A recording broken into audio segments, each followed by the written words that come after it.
All right, my NFL fans, NFL aficionado fiend here, ready to do my Week 5 predictions. The Thursday night game here kicks off 7:15 Central Standard Time, which is Dallas time, which is where I'm at.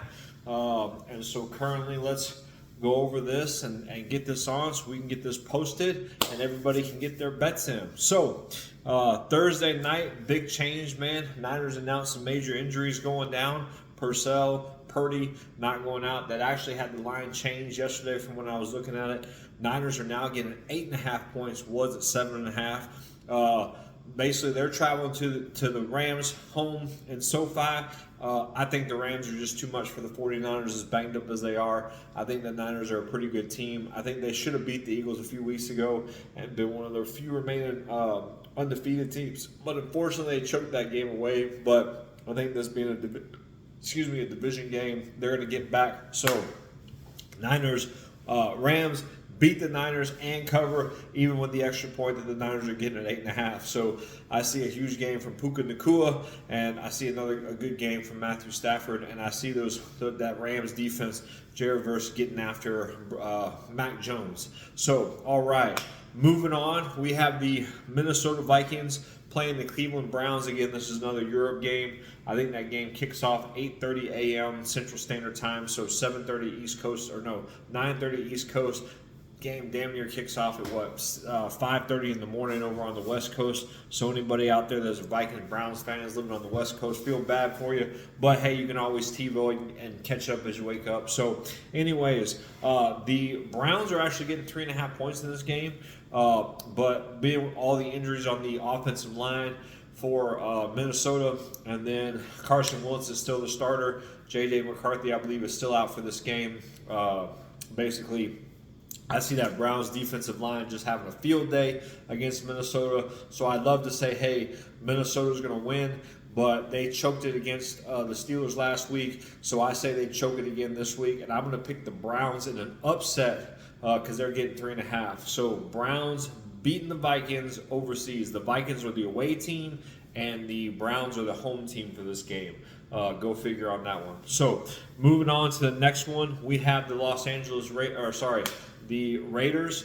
I call them the Los Angeles Raiders. They were the Oakland Raiders. But anyways, you have the Las Vegas Raiders going to visit the Colts up in the RCA Dome in Indianapolis. I think the Colts Raiders getting 6.5 in this game, still at 6.5. Colts, I think, are upset about the loss last week to the Rams, so I think they're at home. They want to prove it. Jonathan Taylor comes out, has a big game. Daniel Jones reverts back from his pumpkin status and gets them to 4-1. So Raiders lose and the Colts cover. So 2 for 2 on that one. The Giants are going to visit the New Orleans Saints. Saints played really well last week against Buffalo, still came up with a double-digit loss. And then the Giants managed to knock off the undefeated San Diego Chargers last week with Jackson Dart's first start. So Jackson Dart's 1-0. I'm going to say Jackson Dart goes 2-0 to start his NFL career. Saints are getting 1.5 in this game. I think both teams are terrible, but I just don't see a whole lot going on the Saints side. I think they had a little bump playing the Bills. Bills were messing around with them, so not putting a whole lot of stock into what I saw from the Saints last week.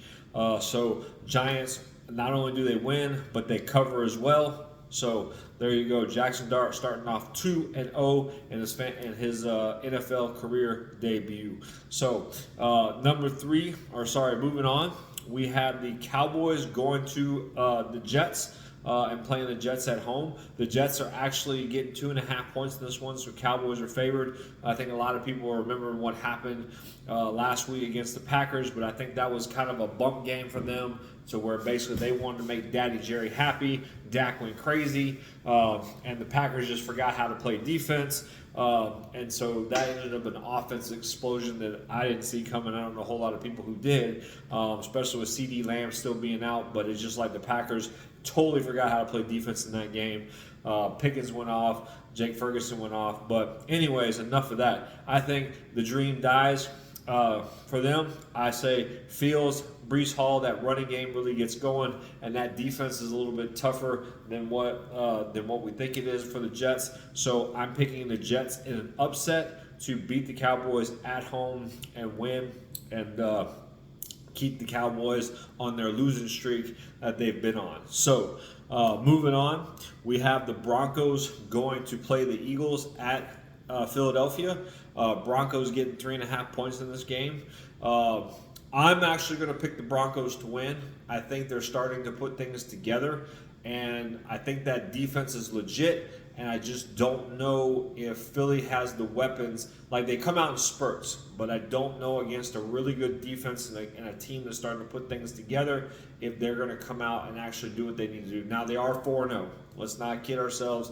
And to me, to be the champ, you got to beat the champ. So until somebody knocks Philly off, hey, they're the number one team, and they're getting it done. Again, it's in the NFL, it's not about how pretty the win is. It's do you win? Do you win and move on 1 week at a time? So, but I think the Broncos are going to see this as kind of a Super Bowl, a mini Super Bowl to them, and have a great game. Bo Nix starting to break out. Cortland Sutton, R.J. Harvey starting to get into the mix. J.K. Dobbins, and that defense is just unreal. Cooper and Bonanito coming off the edges, make a great sack rush. So we'll see what happens with this game. A.J. Brown squawking over there, so there may be some ruffling the feathers on the Eagles, but at the end of the day, they love him, he loves them, and so maybe it's just A.J. being A.J. Brown. You know, last time he did this, they went nuts. So I could really be wrong on this one, but Broncos upsetting the Eagles at Philadelphia and starting to make their playoff push and make the AFC West a 3-horse race between the Chargers, Chiefs, and Broncos. Okay, the Dolphins are going to travel to Carolina and play the Panthers. As we know, Tyreek Hill had a devastating injury last week, knocked him out. God bless. Hopefully he comes back and plays. But I don't really respect the Panthers at all. I think they're still a building in progress. I'm not really sure how to feel about Bryce Young. Chris Hubbard hasn't practiced for 2 days. Still got some kind of calf thing going on, which is always tricky. You start talking about calves, you start talking about Achilles. Do they want to wear him out? Do they want to save him? You know, so kind of up in the air if he plays or not. So I'm going to pick the Dolphins to win and cover the 1.5 points that the Panthers are currently getting. I know Mike McDonald. The nice thing I can say about Mike McDaniel, even with all the issues they have out there in Miami, is the team has not quit on him, and they are still playing very hard for him. So that's a good thing. That's a positive thing. Sign of a good coach. Sometimes you just don't got the talent, and stuff doesn't go your way. Nothing you can do about it. You just call the game as is and kind of go. I'm very curious, though, if they keep Tua after the season. But, hey, we'll see what happens. So anyways, Dolphins beat the Panthers and cover the 1.5 points. Next game we have here is the Houston Texans going to Baltimore to play. The Ravens, man, their injury list is a who's who of the Baltimore Ravens. They lost their defensive tackle, neck injury, maybe career ending. Lamar's out for at least this week, probably next week. Kyle Hamilton didn't practice today. Roquan Smith is hurt. I mean, dude, they just have a huge list of injuries that are piling up. And we all know Cooper Rush is not Lamar Jackson, so they're going to have to kind of change how they run their offense. Very curious to see how this goes. And to be honest, the Texans don't have a lot on offense, but they got a terrifying defense. Daniel Hunter, Anderson coming off the edge. I think they're going to get after it, and really, this is going to kind of be a field goal game to me, where both offenses struggle to move the ball. Well, the Texans may actually move the ball because the Ravens don't have a defense, but I don't think that the Texans' offense is very good. I don't know if anybody saw, but I saw a highlight earlier today. I was watching of the Tennessee game where the Tennessee lined up, the Texans lined up, the offensive guard, I want to say, completely ran into the tackle, and Jeffrey Simmons went straight past the center and sacked C.J. Stroud before any of the offensive linemen knew he was even being sacked. It was the craziest thing. It's almost as bad as that play I saw with Cincinnati, where they rushed 3 the ends met at the quarterback before anybody knew what was going on. So to me, that tells me the offensive line there is absolutely trash, terrible. So, but still, I think the Texans' defense is better than the Ravens' defense, clearly, and I think that elite defense separates this game. So I picked the Texans to upset the Ravens and send the Ravens to 1-4, which is absolutely terrible because then they go play the Rams, I believe, at LA, which is not good. So, anyways. All right, moving on. We have the Titans going to play the Cardinals. Titans getting 7.5 points. We know how bad they look. They're 0-4. They're just. I fear for that coach Bill Callahan, but I hear his dad's on the staff, so they don't really want to do a massive changeover. But they've got to start being competitive. They haven't been any game they played. They're terrible when your star number one pick's getting on the podium and saying, "Hey, we asked." That says something. So. We'll have to see how they do. But again, I think the losing continues for the Cardinals. Yes, they lost Trey Benson, but really he was a backup, didn't do much. Really, the key to this is getting Kyler Murray and that offense going. Marvin Harrison, man, hopefully you start to step up and play big time. You just haven't done it this year. First half you were terrible. Second half you had a little bit of a comeback, and then Trey McBride, all pro world tight end over there, getting it done. But Kyler Murray is really the whole thing that needs to get that going, because I think the defense is solid enough where that offense can get rolling. They might have a shot to being a wild card team out there in the NFC. But anyways, so Cardinals, not only do they win, and I'm going out on a limb here because the Titans are getting 7.5. And the Cardinals have been terrible. But I'm going to pick the Cardinals to win, and I'm going to pick them to cover the spread. So, moving on, we've got the Tampa Bay Bucks, another team that's just decimated with injury right now. Still waiting to hear about Bucky Irvin. Baker Mayfield's dealing with knees and biceps and all kinds of stuff. Mike Evans out. Chris Godwin came back once last week. But unfortunately, the Bucs are going to travel to Seattle and play the Seahawks. Seahawks sitting at 3-1. Sam Darnold, again, not on the highs of what he was in Minnesota last year, but he's consistent. Kenneth Walker, Zach Charbonnet, a good 1-2 punch. And then Mike McDonald, that head coach, has that defense balling. So the Bucs are getting 3.5 in this game, but I'm going to pick Seattle to win and cover the spread because I just see so many injuries on the Tampa Bay side that I just don't think they can keep up. If they do, gutsy win and high five to Baker Mayfield and Todd Bowles, but I don't see them making it past it because they're just, it's terrible to see that them and the Ravens have just been decimated by injuries this year. They're going to start signing guys off the street here soon just to have roster positions. So, moving on, we have the Lions going to Cincinnati to play the Bengals, but they've been terrible. Bengals getting 10.5 points.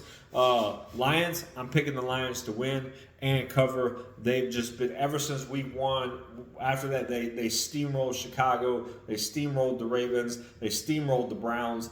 I don't see the Bengals doing anything other than getting steamrolled. Unless the only way I see that offense slowing down is if Jared Goff gets injured, because they have receivers, they have weapons, they have running backs. So really, Goff is the trigger man. So I see the Lions just absolutely blowing out the Bengals and covering the 10.5. They've just been on a roll. In fact, to be honest, if I had to pick a team right now who I think is the overall number one, even though I know they lost in week 1, it would be Detroit right now. I think they're playing better than Lions. I think they're playing better than the Eagles. They're playing better than the Bills and Kansas City. They had a good game last week, but I think the Ravens are on a downward trajectory. So I'm not giving the Chiefs as much credit for beating up on the Ravens when the Ravens just look discombobulated right now. They just look completely lost. So, moving on, we have the Washington Commanders, who will get Jaden Daniels back this week, I believe. They're getting 2.5 and traveling out to San Diego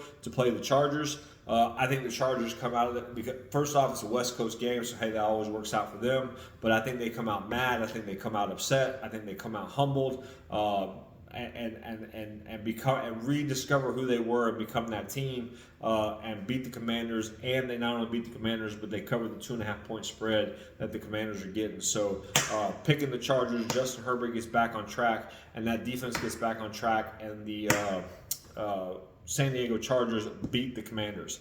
All right. So for the Sunday night game, we have the New England Patriots coming to Highmark Stadium for the last time. As we know, Highmark Stadium, this is the farewell tour for them. The Bills, they're playing the Bills. The Pats are getting 7.5 points. This is a dangerous game. I don't think the Bills really respect the Pats right now. However, you do have the kicker Stephon Diggs showing back up, so there may be a little emphasis for the Bills to kind of stick it to Diggs. Everybody's saying the right thing, and I love Buffalo. Diggs is saying I love Buffalo, and man, it was a really special time. And Josh is, hey man, we appreciate Diggs and all he did, but I think there was some true animosity there when he left. And, so could go either way. As we know, the Bills have had trouble with running quarterbacks and things like that. So Drake May is a mobile quarterback. I do expect New England to play hard in this game again. When you're as good as the Bills have been, you're kind of the team that everybody takes their best shot. So we're going to see New England's best shot, I believe, in this game to try to knock us off. But I'm going to have faith. I'm going to roll with the Bills. I don't see any reason why they should lose this game. They're clearly a better team, and there's even a chance that Oliver Milano and Spencer Brown play. But even if they don't, I'm okay with it. I like some of the growth I'm seeing out of those guys who aren't there to get some growing time. So Bills win and cover the spread, the 7.5 points. So this might be a get-back game for the Bills, who were disappointed with last week's performance against the Saints, and say, okay, we're going to get right now, and we're going to put it on the New England because, we just know how basically New England owned Buffalo when Tom Brady was there, so now that it's get back on the other side where Josh Allen now owns New England, and we know how much we like whipping up on the New England Patriots. So last but not least, on the Monday night game, we have the Chiefs going to play the Jaguars. This one was difficult for me to call because I like what the Jaguars are doing defensively, and I think they've got the right setup to run the ball, control the clock, keep Mahomes on the sideline. I just don't know how much of the Jaguars can hold up against the pass. They have those two excellent pass rushers. Obviously, Trey Walker just had wrist surgery, but he's scheduled to play. They said he's going to play. You got Hines Allen on the other side, so you do have a up-and-coming dominant defensive team that can kind of get after the quarterback and make – and that's the way to beat Mahomes is get after him, get him on the ground, beat him up, you know what I'm saying? Go from there. Xavier Worthy came back last week again. Man, they whooped up on the Ravens, but I think at home things going well. Ravens are discombobulated. They forgot how to run the ball. I don't think Jacksonville's going to do that. I think Jacksonville. I see Travis Etienne getting a minimum of 20 carries and probably Tootin getting 10 touches at least to kind of control the ball. So I know this sounds crazy, but I'm going to jump on that Jaguars bandwagon, and I'm going to say the Jets upset the Chiefs, especially because it's at home. Jacksonville, I know those fans aren't super crazy. Jacksonville fans aren't nuts like the Chiefs Kingdom or Bills Mafia, but I think this is they're starting to build something good here, so I'm going to keep rolling with them, and they pull off the upset and knock off the Chiefs. So now we do have bye weeks this week, so this is the start of the bye week. So Atlanta's on a bye, Chicago's on a bye, Green Bay is on a bye, and Pittsburgh's on a bye. So there's only 14 games this week. Thank God, I'm tired of the double-headed Monday night games. I'm so sick of that crap. Because, man, those late games that start late, they don't even end until like midnight, so you really miss the good stuff. All right. So basically 4 upsets: Browns upset, Broncos upset, Texans upset, Jaguars upset. Those are your upset picks for the week. Everybody else wins and covers and does their business. So hopefully all y'all do well. Let me know how you're doing on the season. Hopefully we have a way better week this week against the spread than we had last week. And there's no surprise games like the Packers-Cowboy game that just became an absolute shootout when it should have been a drubbing by the Packers. But hey, it is what it is. So, all right, my NFL fans, good luck this week. Hopefully you do well. And we're talking about how the money we won next week when we do the recap video. So again, good luck everybody, and talk to you again soon. Bye.